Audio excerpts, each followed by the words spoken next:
BJP কর্মীকে মারধরের অভিযোগ পাল্টা অভিযোগ তৃণমূলের। উত্তপ্ত রায়গঞ্জ। ভোটের প্রচার যত এগোচ্ছে ততই রাজনৈতিক উত্তাপ বাড়ছে রায়গঞ্জে। তৃণমূল কংগ্রেস ও বিজেপির মধ্যে টান টান লড়াইয়ের আবহে এবার এক মারধরের ঘটনাকে কেন্দ্র করেই চাঞ্চল্য ছড়ালো এলাকায়। ঘটনায় দুই পক্ষই একে অপরের বিরুদ্ধে গুরুতর অভিযোগ তুলেছে। অভিযোগ, শনিবার রাতে রাজেশ সরকার নামে এক বিজেপি কর্মী তার বাড়িতে আসা অতিথিদের রায়গঞ্জের উদয়পুর স্কুল মোড়ে পৌঁছে দিতে গিয়েছিলেন। সেখান থেকে ফেরার পথে তাকে একা পেয়ে স্থানীয় গ্রাম পঞ্চায়েত সদস্য বাবাই নন্দী ও তার অনুগামীরা মারধর করেন বলেই অভিযোগ। গুরুতর আহত অবস্থায় রবিবার তাকে হাসপাতালে ভর্তি করা হয়। আহতর মা রীতা সরকার দাবি করেন রাজনৈতিক কারণেই পূর্ব পরিকল্পিতভাবে তার ছেলেকে আক্রমণ করা হয়েছে। তিনি আরও অভিযোগ করেন, ঘটনার পর বাবাই নন্দী থানায় গিয়ে মিথ্যা অভিযোগ দায়ের করেন এবং পুলিশ তাদের বাড়িতে গিয়ে হয়রানি করে। এই ঘটনার নিরপেক্ষ তদন্তের দাবি জানিয়েছেন তিনি। অন্যদিকে তৃণমূলের পক্ষ থেকে বাবাই নন্দী সমস্ত অভিযোগ অস্বীকার করেছেন। তার দাবি, উল্টে রাজ্যের সরকারই পূর্বে তাকে সোশ্যাল মিডিয়ায় হুমকি দিয়েছেন এবং এলাকায় অশান্তি তৈরির চেষ্টা করছিলেন। বাবাই নন্দী অভিযোগ, শনিবার রাতে তিনি ও তার স্ত্রী বাইকে করে বাড়ি ফেরার সময় রাজেশ মদ্যপ অবস্থায় তাদের পথ আটকে গালিগালাজ করেন, এমনকি তার বাড়িতে ঢুকে পড়ার চেষ্টা করেন এবং পরিবারের সদস্যদের ভয় দেখান দাবিও করেন তিনি। এই ঘটনাকে কেন্দ্র করে এলাকায় যথেষ্ট উত্তেজনা তৈরি হয়েছে। নির্বাচনকে কেন্দ্র করে এমন ঘটনায় সাধারণ মানুষের মধ্যে আতঙ্ক ছড়িয়েছে। পুলিশ সূত্রে জানা গিয়েছে, অভিযোগের ভিত্তিতে ঘটনার তদন্ত শুরু হয়েছে এবং প্রকৃত সত্য উদ্ঘাটনের চেষ্টা চলছে।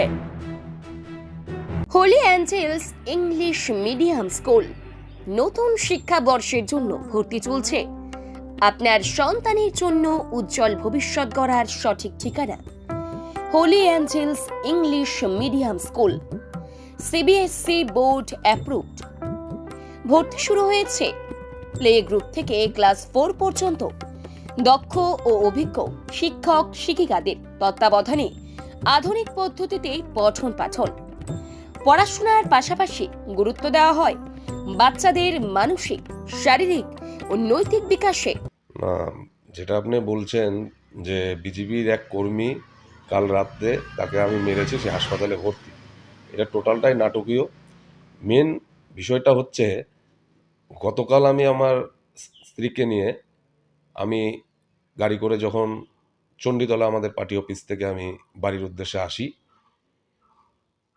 তখন আমাকে উদয়পুর গার্লস স্কুল মোড়ে সে মদ্যপ অবস্থায় গামছা গায়ে হাফ প্যান্ট পরা আমার গাড়ির সামনে সে দাঁড়িয়ে যায়।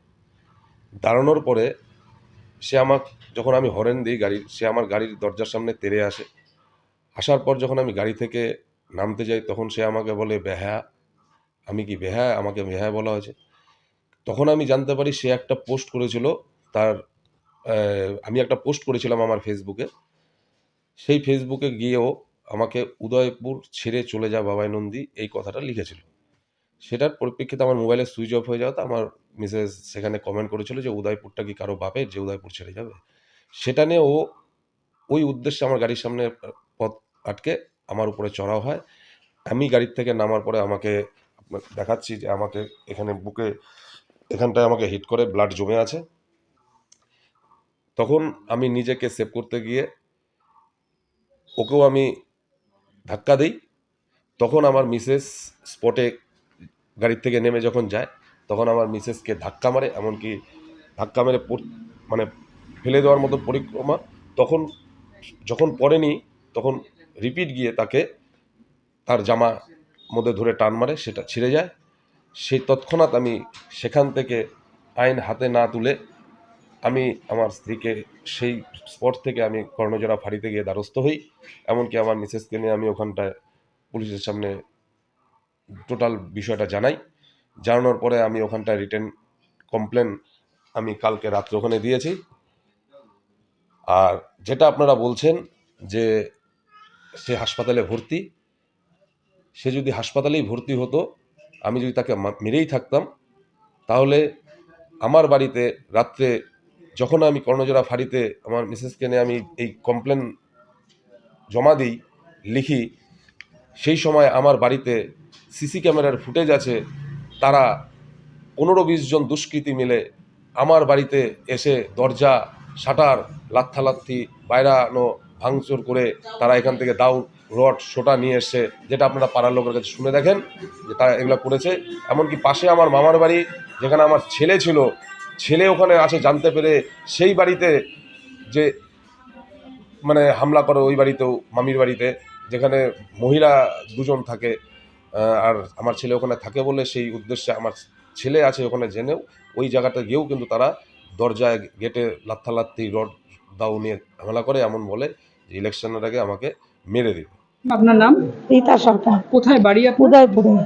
হাসপাতালে কি করেন? হাসপাতালে কালকে আমার ছেলেকে তৃণমূলের লোকরা মেরে কৃষ্ণকল্যাণীর সব বাহিনী যারা আছে ওরা মারার প্ল্যান করছিল অনেক দিন থেকে। আমাদের রাস্তার লাইট অফ করে দিতে ওই প্ল্যান করে ও আমাদের বাড়ি কোনো অনুষ্ঠান ছিল একটা অন্নপ্রাশনে, তাই আমাদের বাড়িতে লোক গিয়েছিল আমাদের বাড়িতে, তাদের পৌঁছায় দেওয়ার জন্য স্কুলের মোড়ে আসছিল, তাকে একা পায়ে ওকে খুব মারধর করছে, মাথা টাথা এভাবে কিলাছে, এখানে বিষের করছে। কালকে রাতে ও হাফ প্যান্ট পরা ছিল, খালি গায়ে ছিল, ওকে প্যান্ট জামা পরে বুঝতেও পারে নাই যে কে ওকে আক্রমণ করবে। ও হাতও দেয় নাই কারো গায়েছে, গলার চেন ছিল, গলার চেন ছিঁড়ে ফেলছে। আর ও হাফ প্যান্ট পরেছিল, ওর হাফ প্যান্ট যদি কোনো সময় খুলে ফেলে দিত ন্যাংটা হয়ে কি বাড়িতে যেত, তার জন্য ও কিচ্ছু করে না। আর ওর পেছনে কেউ ছিল না, ওকে পুরা মারছে ওইখানটায়। কারা মারছে? কাদের বিরুদ্ধে অভিযোগ আপনাদের? কাদের বিরুদ্ধে? তৃণমূলের বিরুদ্ধে, বাবাই নন্দীর বিরুদ্ধে। বাবাই নন্দী তো করছে, বাবাই নন্দীর বউ ও কি ছিল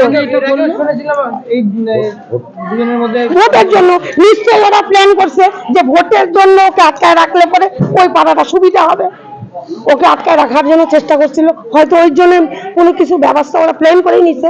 আপনারা আতঙ্কে আছেন? হ্যাঁ, আতঙ্কে আছে না, সবাই আতঙ্কে আছে। আমার ছেলে, আমাদের বাড়ির পরিবার, সবাই গোটা পাড়ায় আতঙ্ক হয়ে আছে। পুলিশে অভিযোগ করেছেন? হ্যাঁ, পুলিশকে অভিযোগ করা হয়েছে, কিন্তু রাত হোক বা দিন, নিউরো এমার্জেন্সি সময় দেখে আসে না। হঠাৎ মাথায় আঘাত, স্ট্রোক বা অচেতন হয়ে যাওয়া, প্রতিটি মুহূর্তই অমূল্য, কারণ এখানে সময়ই সবচেয়ে বড় চিকিৎসা। এবার রায়গঞ্জেই উপলব্ধ অ্যাডভান্সড নিউরোসার্জারি সুবিধা। দক্ষ নিউরোসার্জন ও আধুনিক প্রযুক্তির সহায়তায় 24x7 জরুরি পরিষেবা। সঠিক সময়ে সঠিক চিকিৎসা ফিরিয়ে দিতে পারে স্বাভাবিক জীবন। জীবনরেখা হসপিটাল, অ্যাডভান্সড নিউরো কেয়ার।